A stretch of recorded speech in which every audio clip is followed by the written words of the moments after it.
no trato gastrointestinal. E para não ficar muito cansativo, então eu dividi em 3 partes. Nessa parte 1, a gente vai falar de apendicite aguda, de mucocele, de vertículo de Meckel e tiflite, tá bom?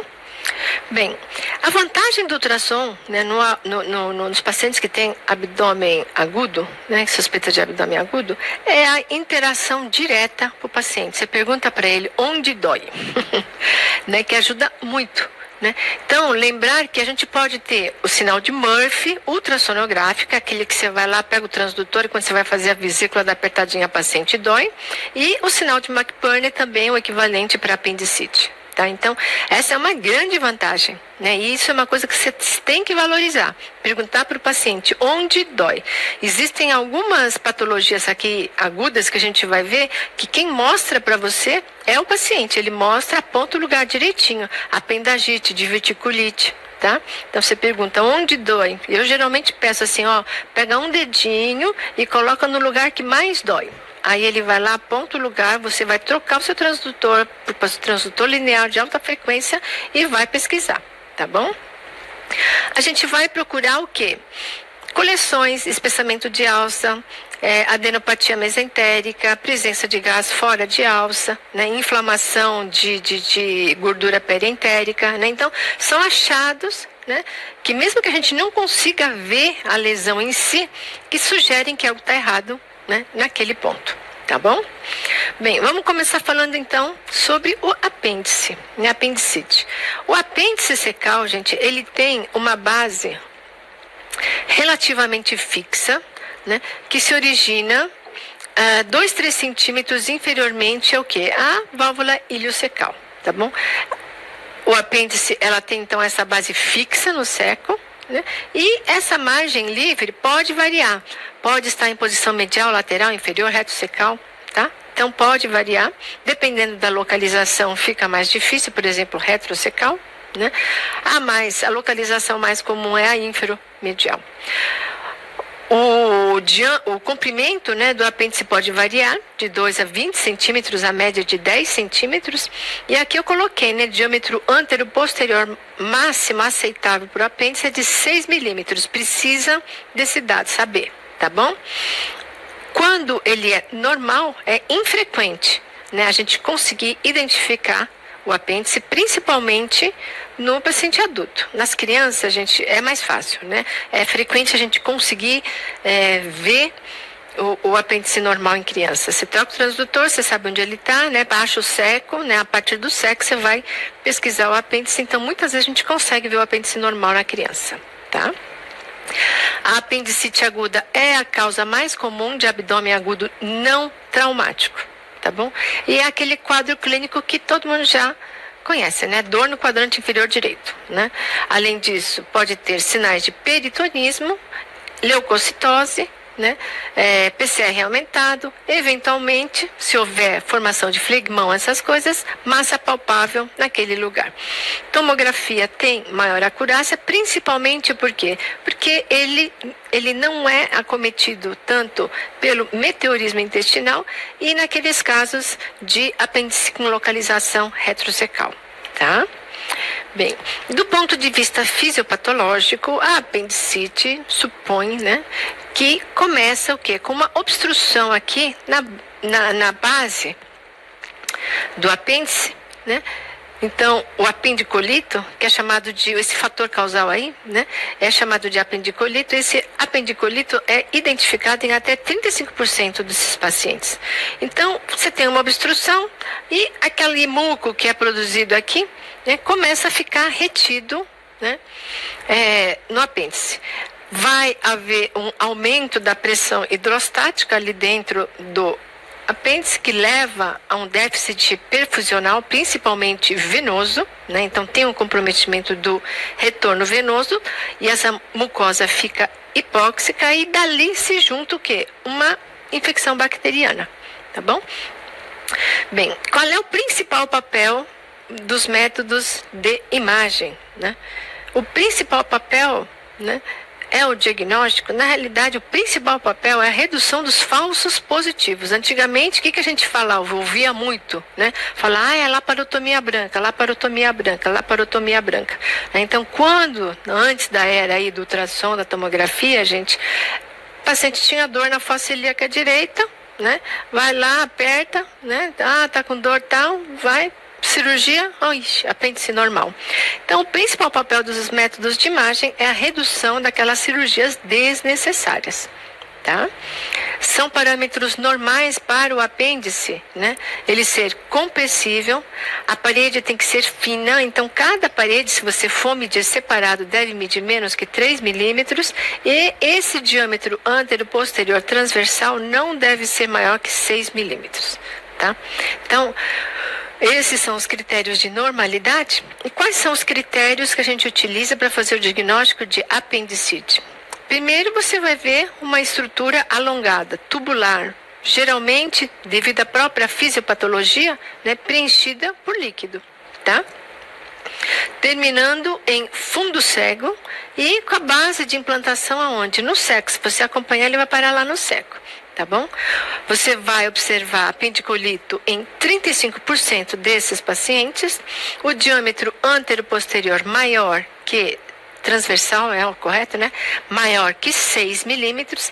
Além disso, ele não vai ser compressível, não vai ter peristaltismo e podemos ter sinais inflamatórios da gordura adjacente. Então, a gordura adjacente fica densificada, né? Fica brancona, né? E eventualmente podemos ter líquido em volta do apêndice, tá bom?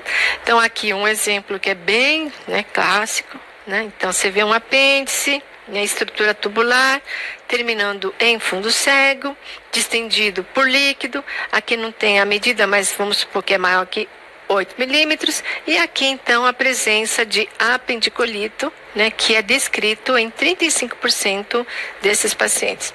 Eu estou enfatizando esses 35% que já foi questão de prova também. Perguntar, em quantos porcentos dos pacientes com apendicite o apendicolito pode ser identificado? Então é 35%, tá bom? Bem, como complicações, né, a gente pode ter o quê? Perfuração é o grande medo. Então, essa perfuração pode levar, né, a flegmão, abscesso ou a líquido, né, periapendicular, tá bom?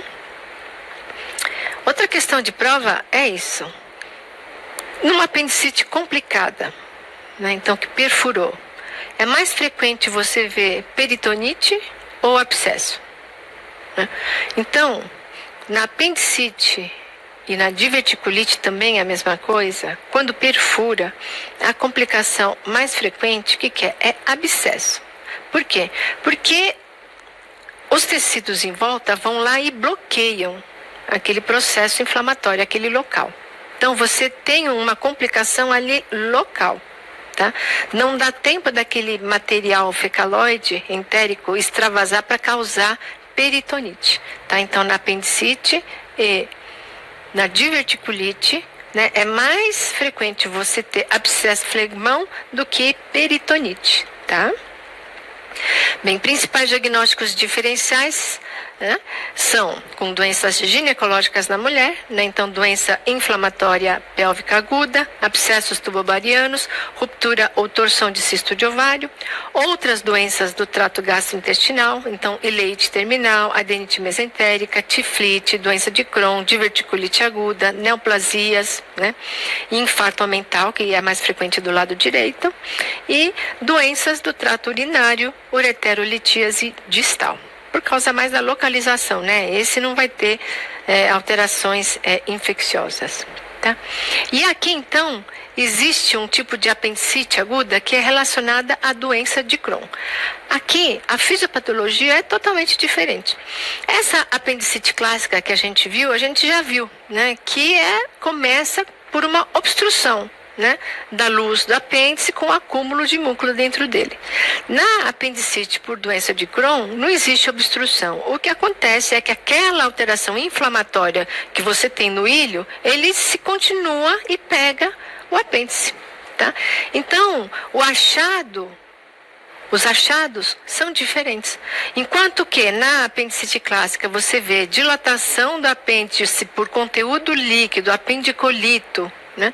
Na doença de Crohn, você não tem líquido. Por quê? Você não tem obstrução, né? Então você não enxerga apendiculito, você não enxerga líquido. Geralmente as camadas aqui, ó, tá vendo? Mucosas estão justapostas, né? E o que você observa mais acentuado, né?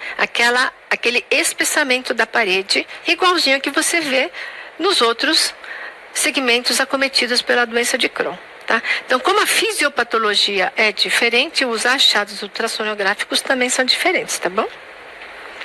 Bem, mucocele do apêndice é outra entidade, né? Existe a forma benigna e a forma maligna. A mucocele você tem acúmulo de muco, gente, dentro do apêndice. Tá? Só que esse muco, ele é estéril, tá bom? Então, a forma benigna começa igual a fisiopatologia. A obstrução da luz do apêndice por fecalito, cicatriz, mucosa glandular, qualquer coisa ali leva à obstrução do apêndice. O apêndice continua a secretar muco, né? Só que ele permanece estéril. Não há a infecção secundária, não há sobreposição de infecção bacteriana. A forma maligna é aquela associada a tumor. Então, cistoadenoma ou cistoadenocarcinoma. Então, você tem um tumor ali no apêndice que produz, né, aquele muco, tá? Que é estéril. Nestes casos, né, da forma maligna, quando há ruptura desse apêndice, você pode ter pseudomixoma peritoneal, né? Então, disseminação para a cavidade peritoneal. Tá? No ultrassom, o aspecto da mucocele pode variar desde anecoico, tá vendo? O que você vai ver? Primeiro, massas císticas no quadrante inferior direito do abdômen, no mesmo local do apêndice. Às vezes são grandes, bem definidas e a ecogenicidade variável, né? Então, desde anecoico assim, ou esse aspecto, que é o aspecto que é dito mais característico, que é essa aparência laminada, né? Ou concêntrica. Tá bom? Então, parece que forma lâminas. E pode haver calcificações, tá bom? Então, calcificações parietais podem estar presentes, tá? Bem, em relação a divertículo de Meckel, gente, lembrar que o divertículo de Meckel, ele é diferente daquele divertículo que a gente vê à esquerda no paciente de maior idade e tal, né? Então, aqui, esse divertículo, ele é um divertículo verdadeiro. Ele possui todas as camadas, tá bom? Bem, esse divertículo de Meckel, ele é um remanescente embrionário, né, do ducto onfalomesentérico. Esse ducto onfalomesentérico, ele liga o íleo até o umbigo, né? Normalmente, ele tem que obliterar entre 7ª e 9 semanas de vida e fica fibroso, né? Porém, em alguns pacientes, né, ele não oblitera. Tá? Então, é considerada a anomalia congênita estrutural mais comum do trato gastrointestinal. Tá bom? Esse divertículo, ele é mais observado no paciente do sexo masculino, né? E a diverticulite, né, de Meckel tem uma incidência maior em pacientes que têm doença de Crohn, tá bom? O divertículo de Meckel, ele se localiza na borda antimesentérica do íleo, né? Então, com distâncias que variam de 40 a 100 centímetros da válvula ileocecal, geralmente o quê? A 60, né? E o americano que gosta aqui dessa regra dos dois, eu não sei, né? Regra dos dois é melhor saber. Então, ele é mais comum nos primeiros 2 anos de vida, né? Se localiza a 2 pés, 2 feet, então aproximadamente 60 centímetros da válvula ileocecal. Geralmente tem 2 centímetros, né, de distensão e está presente em aproximadamente 2% da população. Tá bom? Quando ele é normal, quando ele não está inflamado, geralmente ele é assintomático, tá bom? As complicações são observadas em aproximadamente 4% só dos pacientes que têm divertículo de Meckel, e metade dessas complicações ocorrem na faixa etária infantil, abaixo de 10 anos. Quais são essas complicações, né? A gente já viu que é diverticulite, né? A outra, gente, ele pode dar hemorragia. Por quê? A hemorragia, ó, é a complicação mais comum. É observada em 30% dos pacientes que têm divertículo de Meckel. Por quê? Porque você pode ter mucosa gástrica. Então, 50% desses divertículos de Meckel tem mucosa gástrica. 6% tem tecido pancreático, né? Então, aquele suco gástrico, suco pancreático, leva à ulceração da mucosa do divertículo, causando hemorragia gastrointestinal. Pode ser melena ou hematoquésia, tá? Outra complicação é obstrução do intestino delgado. Então, é a segunda apresentação mais comum, né? Então, volvo, intussuscepção, hérnia interna, adesão ou banda médio diverticular, tá bom? Existe aqui uma curiosidade, né, que eu coloquei, né, que prova de título gostam de curiosidades.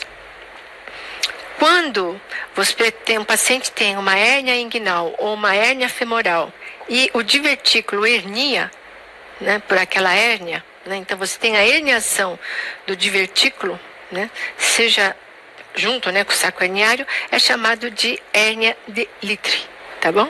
Então, hérnia de Litre é quando se encontra o divertículo de Meckel em sacos herniários inguinais ou femorais, tá bom?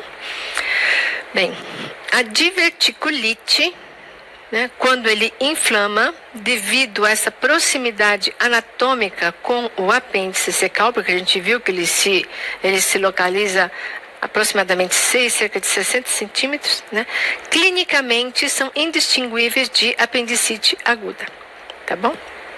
Complicado, né? Então, dor no quadrante inferior direito, né? Toda clínica igual, pode ter peritonismo, alteração inflamatória dos exames de sangue, então, complicado. Bem, as principais complicações são perfuração, tá? E outra complicação que pode estar presente aí no divertículo de Meckel, gente, é tumor. Então, principalmente tumores carcinoides, devido ao que é o tecido pancreático e gástrico presente nele, tá bom? Aqui é um exemplo de literatura, porque é difícil da gente encontrar, né, divertículo de Meckel na nossa prática. Aqui, ó, essa estruturinha aqui, alongada, é o de apêndice normal, né? E adjacente ao apêndice você encontra uma outra estrutura tubular preenchida por líquido, terminando em fundo cego, né, que era o divertículo de Meckel, tá bom? Inflamado. Bem, para terminar, eu não sei se a gente vai terminar aqui, tiflite, nessa primeira parte, tiflite aguda, né? É uma alteração inflamatória que a gente observa onde? Em pacientes imunocomprimidos, né? Então, pacientes com leucemia, pacientes com HIV positivos, são pacientes imunodeprimidos, tá? Geralmente, né, é um processo infeccioso causado, né, pelo citomegalovírus ou pelo criptosporídeo, tá bom? O achado, gente, é meio inespecífico, vai precisar desse dado, né? Então, a gente observa onde? Geralmente é um paciente que está internado, fazendo quimioterapia, né? É um paciente que tem antecedente já, né, de HIV, precisa desse dado clínico para poder pensar nesse diagnóstico diferencial, porque o achado de ultrassom é muito parecido, né? A gente vai ver um espessamento uniforme, concêntrico da parede do cólon, né? Geralmente, aonde? No